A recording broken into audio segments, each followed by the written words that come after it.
Hello, hello. Thank you again for joining me.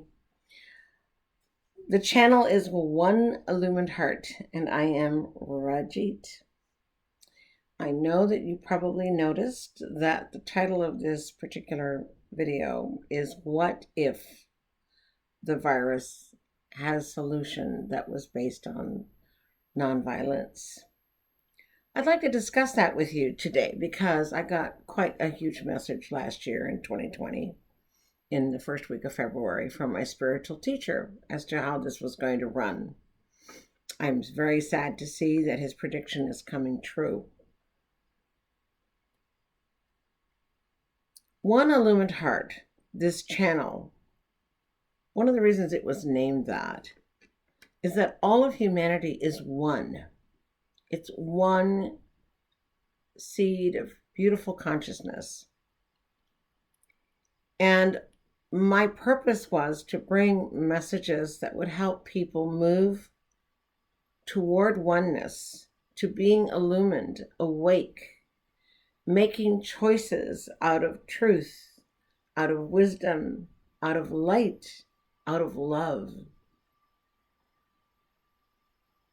So I've had my videos out there for a little while and given you the basics of how to move forward, how to move in toward health, how to lift your spiritual frequency, how to build your crystal body.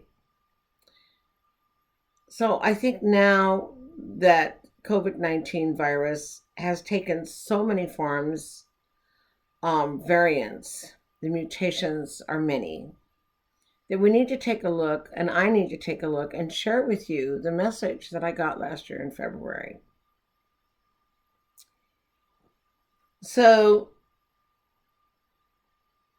in this very tender time of mankind's desire for peace and for love,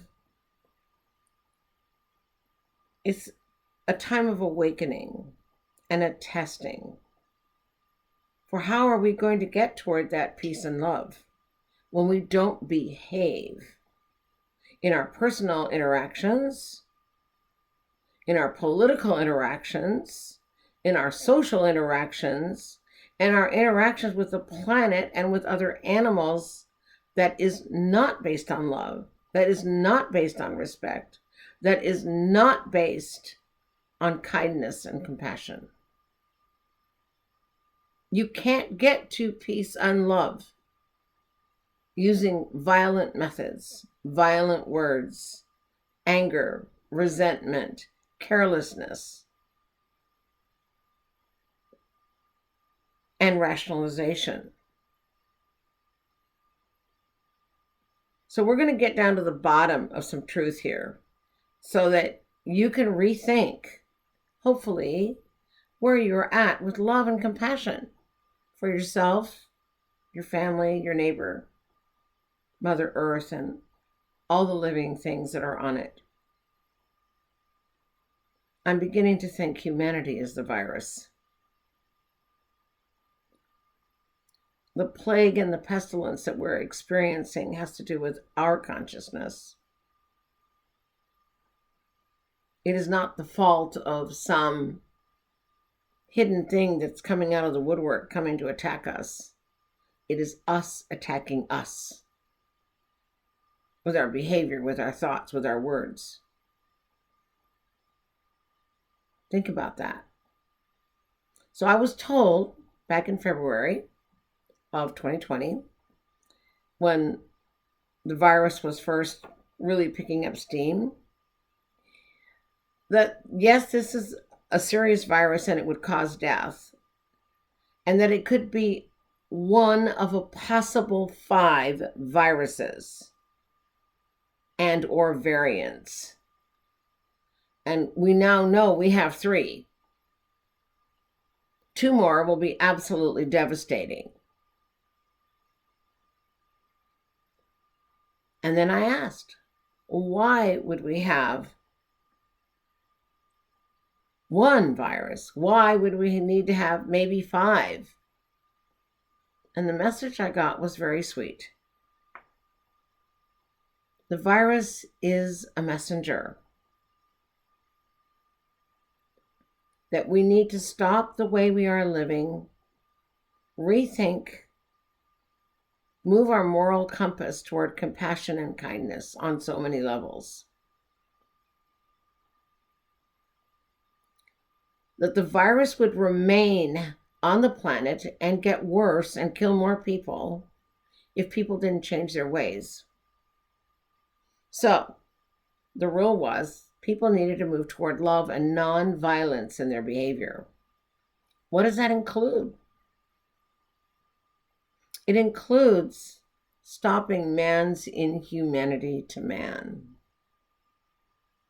standing up for what we know is right and good, having respect for Mother Earth and compassion and gratitude for the gift that Mother Earth gives us, which is life, sustenance, and that we had to stop killing animals for food.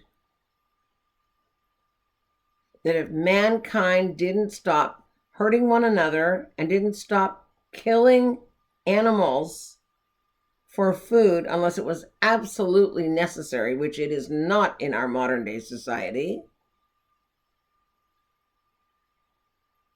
that these viruses would continue.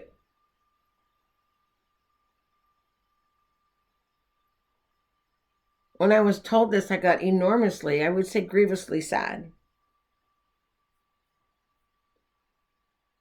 Because as many people as are going vegetarian and vegan nowadays, the awakening is quickening and happening. We have 8 billion people on the planet. I don't think we've got 1 billion people who are vegetarian or vegan yet. Maybe we do, but even if that was true, that isn't enough. And it won't stop the killing of humanity, and it won't stop humanity getting maimed and harmed by a very serious virus. All illness has a frequency. And violence has a frequency that creates illness in our consciousness, in our hearts, between us and between the animals. There's a karmic price that has to be paid. And since we're moving into fifth dimensional frequency, the energy of violence does not match the frequency of nonviolence, love, and mutual cooperation, respect for all of life in 5D. It's incongruous. So, one illumined heart wishes to wake you up and wants you to help others wake up if you are awake and share. There could be 1,000 vaccines and they're not going to work if we don't stop killing animals for food and don't stop harming other human beings and having power over others. This is a grand fight that we've had on the planet for many, many thousands of years. But we're moving into a time where you have to make a choice. You want to either live in this embattled zone of 3D or move up into 5D and choose differently. You get to get there by practicing nonviolence. And nonviolence means you're going to have compassion for yourself, compassion for others, compassion for your animals who are like your younger brothers and sisters in life, compassion for the fish in the ocean, compassion for the trees and the air that we breathe, that come here, that they're here to support us. It's a totally different mindset. So let's work together and change it. So I want to give you a little bit of history on why being a vegetarian might be helpful. I took some notes, you guys. Okay.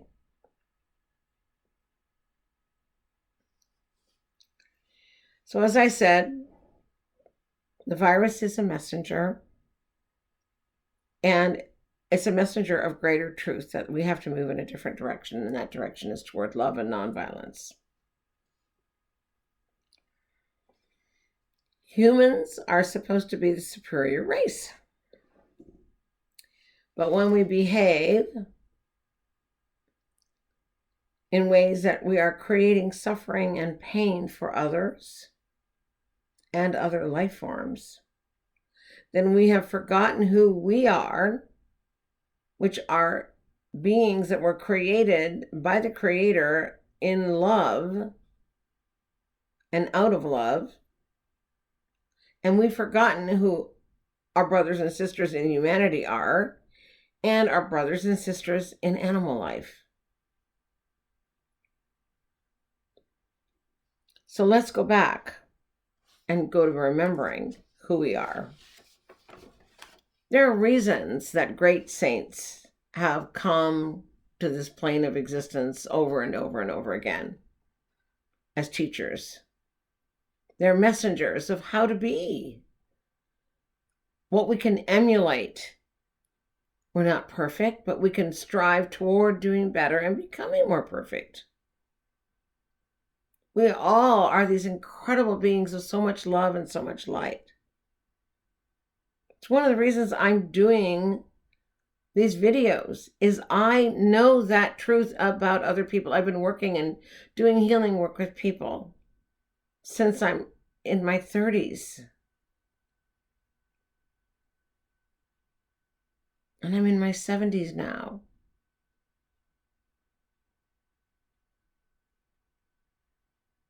"40 years of work in this arena. And I'm doing this out of love, and I'm putting myself out on a limb because I want my brothers and sisters in humanity to wake up. I want every person who can possibly go up into 5D in a new creation of reality that is based on love to be able to get there. Go back to my videos of April 2020, and there begins the beginning of how to do this movement. More details, very specific. And I'll go over a few of them now, but mainly I want to talk to you about all the different religions that are connected to vegetarianism. So here we go.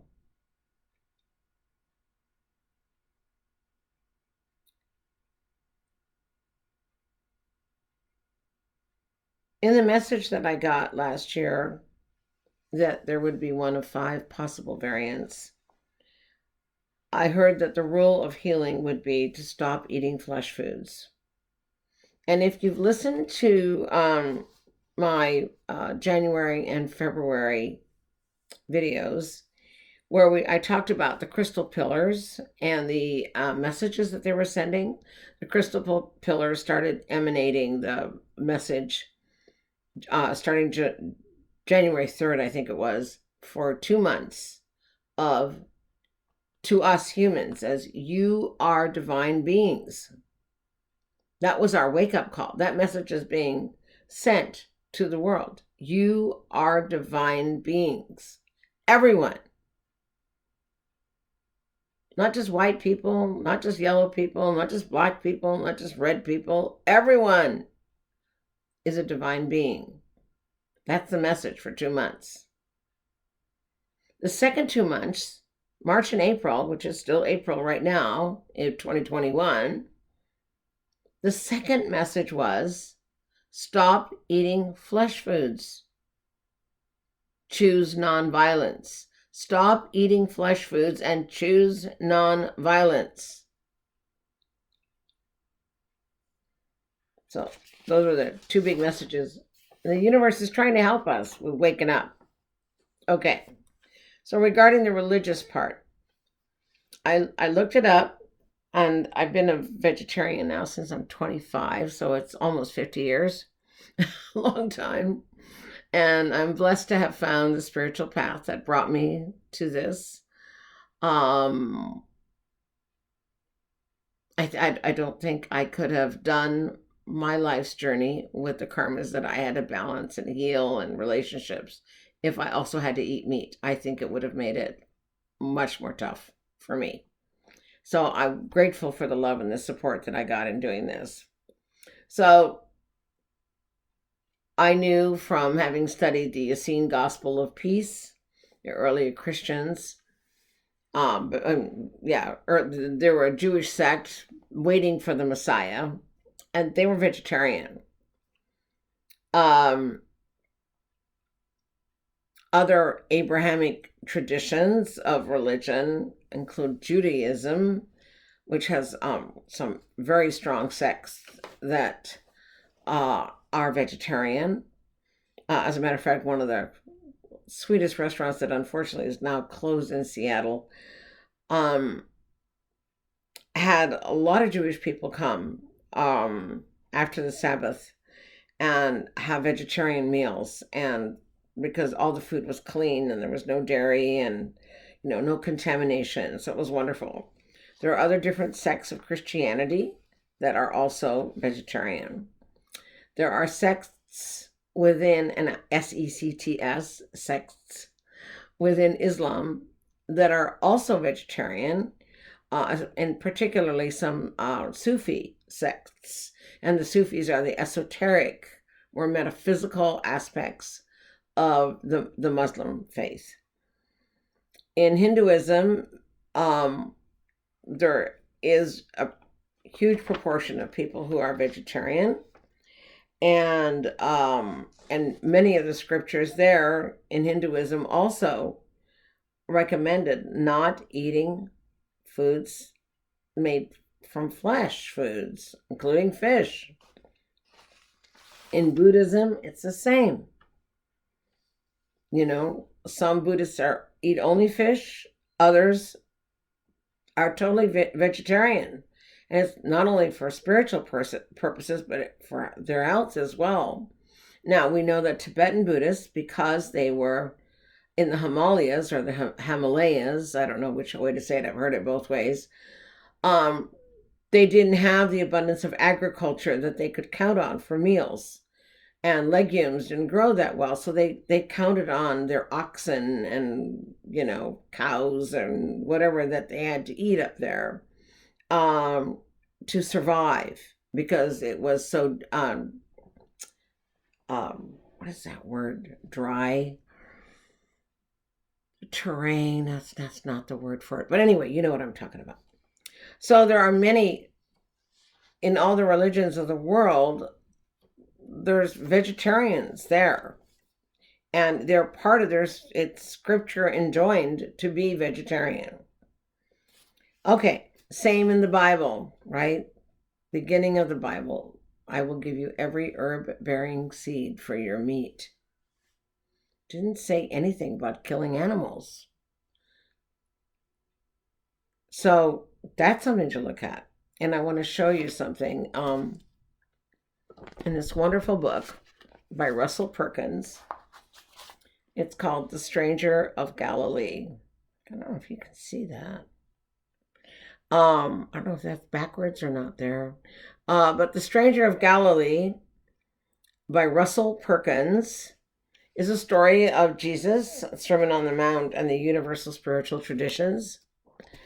If you go to the beginning of the book and the introduction, on page 29 through 35, and also in other parts of the books, but there is a lot of information about there was a vegetarian gospel that was in the original Bible that was taken out during the 4th century conference with Constantine. So, the Gospel of the Ebionites, Ebionites,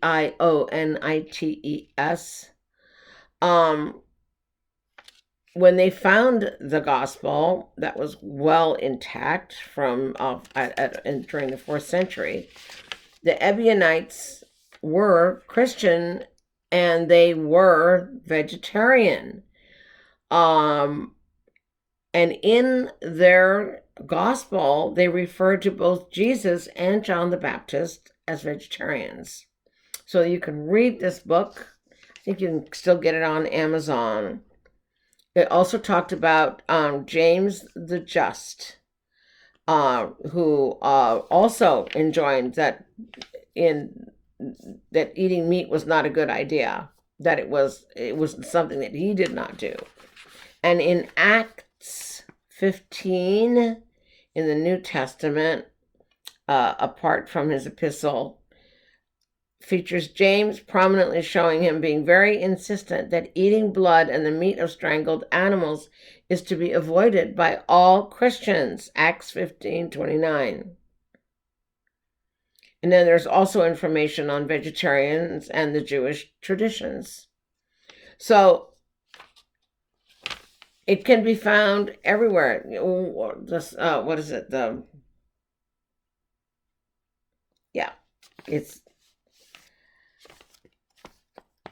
It's pretty amazing. Moses and the 12, and the 10 Commandments. Thou shalt not kill. It didn't say, don't just kill humans. It says, thou shalt not kill, period. And they talked him into saying it was okay to kill animals, but it was never. So we can all hang on, if you want to keep eating meat, and the virus will not go away. It'll keep mutating and it will destroy humanity. And, I was told that if all of a sudden everybody woke up and stopped eating flesh food, the virus would be gone in about 2 weeks. I'm like, oh, okay, how do we get humanity to do that? But anyway, it is a way. And in the meantime, some people feel it's really important to get their vaccines. And other people feel that their diet is clean and clear, that they don't need it. Many people are taking extra supplements to keep their immune system up so that they don't get COVID-19. Many people are practicing compassion and kindness toward animals. They're also taking their vitamin D3, their zinc, their A, their C. Some of them are taking herbs to help boost their immune system. So do what you can. Sit with yourself and ask yourself, is it loving? Is it kind? Is it compassionate for yourself to be ingesting the grief, the fear of an animal that's being killed? And the way we are raising all these factory farm-raised animals with all kinds of steroids and antibiotics, and all that stuff is going into the human body. It ages people. It makes people sick. It's a choice. All spiritual traditions that help you go find your intuition, connect with your higher self, they all recommend that you either don't eat flesh foods or only eat fish. It's the least harmful of all of them. So I know that you have great wisdom inside of you. I know that each of you has a huge capacity to love. And I have faith in my humanity. And I am here to help you wake up. To let you know that you are beautiful, that you are loved. You are forgiven and forgivable. You don't need to beat yourself up about doing this, but stop and help other people stop if you can. If you feel inclined. Otherwise, I guess we all just have to receive the ramifications of our behavior and our choices. And I just choose to send peace and love, kindness and compassion out to the world. Thank you for your time. Many blessings. Namaste.